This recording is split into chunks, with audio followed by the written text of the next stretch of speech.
Last night I watched the news. Watched about an hour and a half of it, and it's all we're talking about.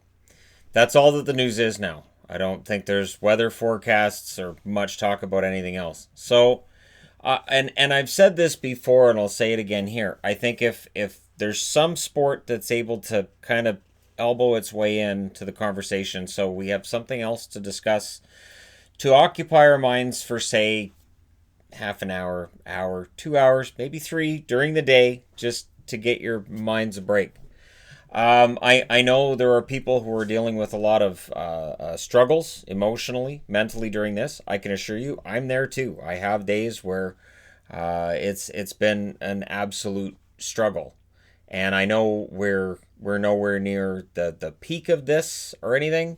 So, with that in mind, I think it's important to have that bit of a distraction that we can have where we talk about stuff. There are no decisions from the NHL, so for all of that's it, everything's done. Well, okay, so if they're looking at August to get the season restarted, that's 5 months from now. That is a long way down the road. So if they're looking at as late as August getting things started, that is a long way down the road. So the idea of, well, we're not going to have it, we don't know. We really don't. The players don't. The general managers, the coaches, nobody really knows right now. Now, so with the still no decisions being on the board, we know everything's delayed when it comes to the awards, the draft, which is going to delay free agency as well. It's going to delay anybody knowing anything regarding the cap, because you can't even discuss what's going to happen with the cap until you know what's going to happen with the rest of what was scheduled to happen. Sidney Crosby, when asked, and Ovechkin was asked about this too. They both say, yeah, let's start with playoffs. Well, yeah. Crosby played some of his best hockey in the playoffs. So it makes sense that he'd want to go back to the playoffs, especially after the way last year's playoffs ended. He's going to want to have this year's playoffs be a little different. They got swept in the first round last year, and it didn't look all that difficult to sweep him out either. So I understand Crosby saying, let's just jump in. And it was said by, was it Giordano that said that he believes that if we can get some form of playoffs out of this, you'll have the healthiest teams have ever been going into the playoffs, and it could be some of the best playoffs we've ever seen.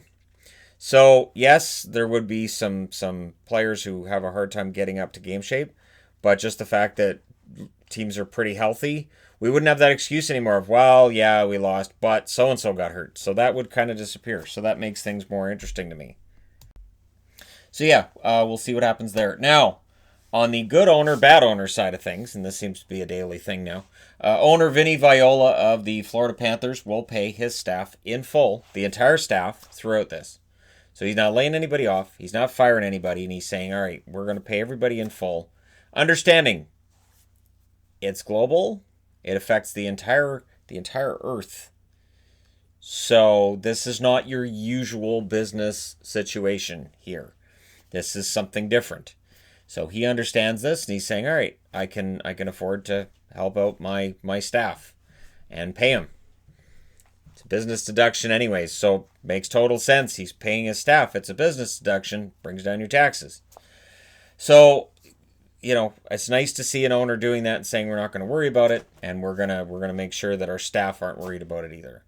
Now, Robin Lehner, coming back to the argument of what's going to happen. What isn't Robin Lehner's told Swedish paper that there's a 0% chance that the season's going to continue. That's it. Forget it. So again, it's easy to focus on March 27th, see the numbers we're seeing right now and say, that's it. There will never be. That's it. But why not take it a step further then? Why not just say all of sports are gone forever? This was fun. Oh well.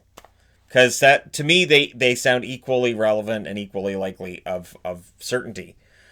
So yeah, Robin Lehner, here's the thing. If I'm a teammate of his, I might be giving him a little bit of a call and going, so does this mean you're sitting around watching Tiger King all day? Or are you going to still try to be in shape? Or what are we looking at here? And if I'm, one of the managers, I might be giving him a phone call too and saying the same thing.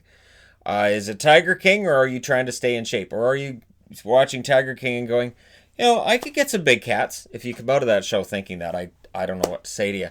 Yeah, there'll be a video on the Entertainment Guy once I finish the whole series. Just wow.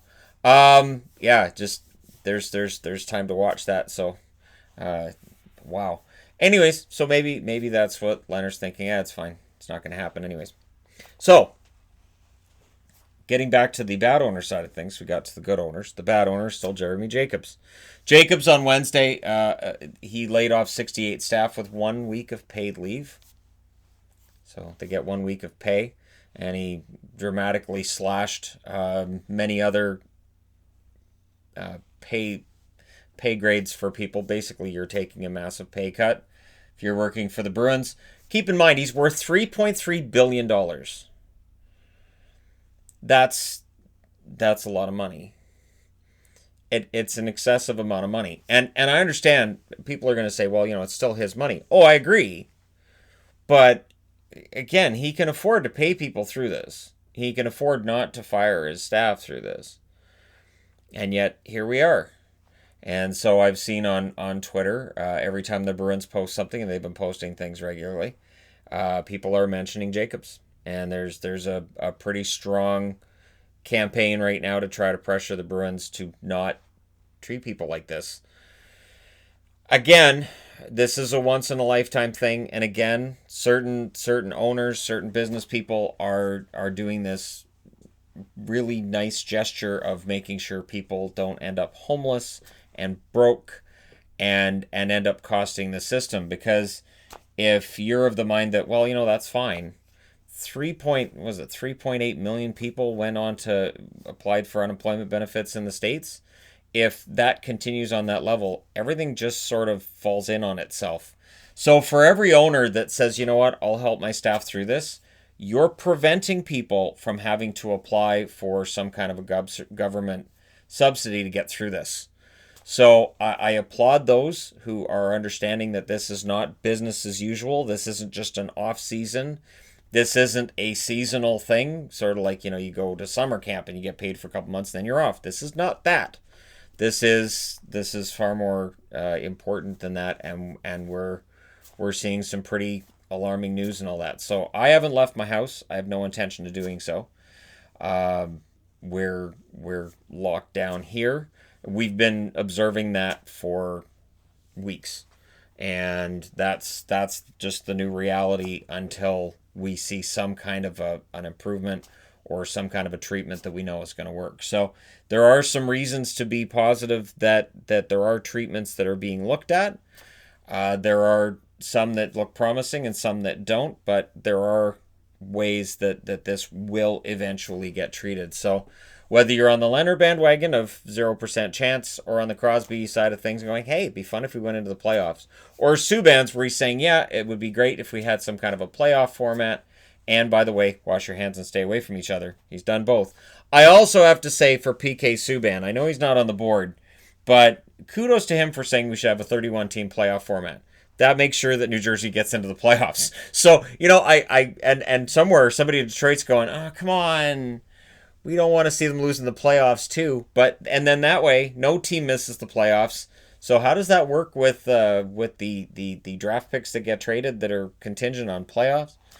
There are people asking me questions like, well, how would that affect playoff contingencies on trades? I have no idea. None. I would think if they're top 16, then that contingency still exists. If they're outside the top 16, then it doesn't. But again, the NHL's got all kinds of questions to answer. And the good news is, while we're all kind of sitting on our hands, so are they. Brendan Shanahan pointed out that they're still kind of sitting around and waiting too. And yeah, we want to keep things going, but we're all just waiting to see what's going to happen. The NHL, to their credit, they're staying in contact with government, health professionals, and just, every locality to see where things are different. And how this is all unfolding. And again, we're in this time where everything's kind of just scream-worthy. But there will be another side of this. Even Dr. Fauci, who we all seem to universally respect. Dr. Fauci's been this sane voice. He says, yeah, there will be another side to this. There are also some caveats he throws in there too, and some asterisks to the things he's saying. Some other alarming aspects of it. But he's saying, yeah, at some point the numbers will peak, they'll drop, they'll go, but it's everything we do in between to try to affect this that's going to make a difference. And for those of us who are sports fans, and I've been a sports fan for many, many years, I've watched NFL, Major League Baseball, hockey. Obviously now hockey's my what employs me. But yeah, I watched a ton of other sports before I watched hockey, and it is nice to have that distraction. It is nice to have that panacea in our lives that we can say, okay, so everything sucks at work or everything sucks on TV, but at least I've got a hockey game. At least there's a football game. At least there's something for that few hours of distraction. And we'll see how long it is before it comes back. And if it's 5 or 6 months, it's 5 or 6 months. But I will be here daily doing videos between now and whenever that day may be. And I'm right there with you guys. So thank you guys so much for all your support. There has been a decent uptick on the Patreon side of things. And that all of that goes into sort of a fund that I'm making sure that I keep, so that as the numbers continue to drop on the YouTube side of things, that I don't have to worry about losing my home and that kind of stuff. Because if this goes long enough, that will end up probably being a conversation. Although again, governments are talking about making it so that you don't have to worry about it, because again, it's a once in a lifetime thing. And we'll see where things end up. But I will be here, and I will do my best to stay as healthy as possible.